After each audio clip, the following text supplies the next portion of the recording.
According to the National Electrical Code, there are 5 requirements that must be met when paralleling conductors. These requirements are designed to ensure the safe and effective operation of electrical circuits. Firstly, the conductors must be of the same length. This is important because differences in length can lead to unequal current distribution among the paralleled conductors.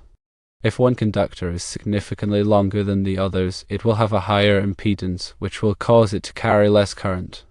This can overload the shorter conductors and potentially cause them to overheat.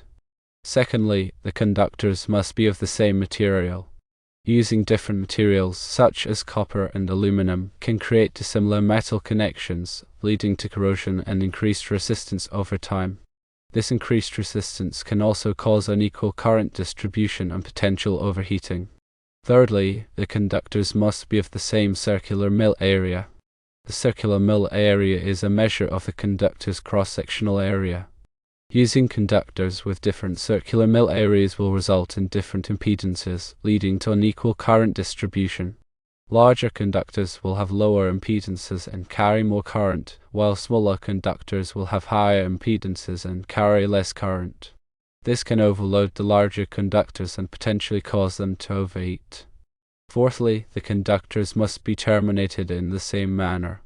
This means using the same type of connectors and ensuring that all connections are properly tightened.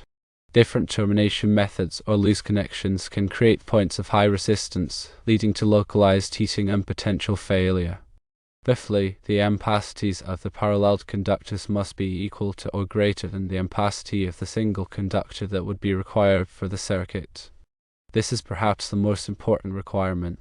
Ampacity refers to the current carrying capacity of a conductor. The paralleled conductors must be able to safely carry the total current required by the circuit. If the combined ampacity of the paralleled conductors is less than the required ampacity, the conductors can overheat and potentially cause a fire. It's important to note that the circular mill area of the paralleled conductors does not have to match the circular mill area of the determined wire. The circular mill area is only used to determine the ampacity of the conductors. Once the ampacity of the conductors has been determined, the circular mill area can be used to select the appropriate size wire. For example, suppose a circuit requires a conductor with an ampacity of 200 amps. Instead of using a single conductor with an ampacity of 200 amps, 2 conductors can be run in parallel, each with an ampacity of 100 amps or greater. In this case, both conductors must meet the previously mentioned requirements. They must be of the same length, the same material, the same circular mill area, and be terminated in the same manner. Additionally, each conductor must have an ampacity of at least 100 amps so that the combined ampacity is 200 amps or greater. The National Electrical Code outlines specific tables for determining the ampacity of conductors based on their size, insulation type, and installation conditions.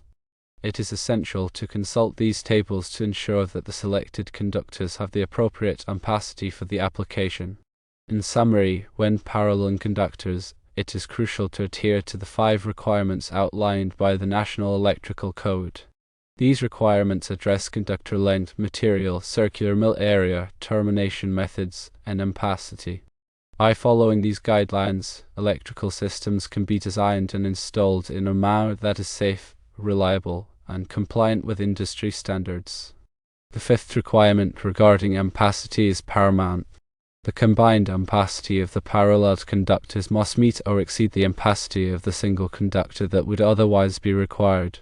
This ensures that the circuit can handle the intended current load without the risk of overheating or failure.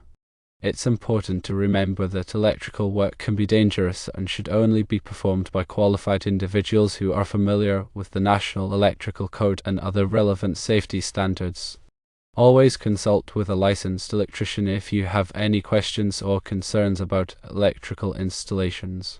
Understanding the principles behind conductor paralleling, including the 5 NEC requirements, is essential for anyone working with electrical systems. By adhering to these guidelines, you can help ensure the safety and reliability of electrical installations.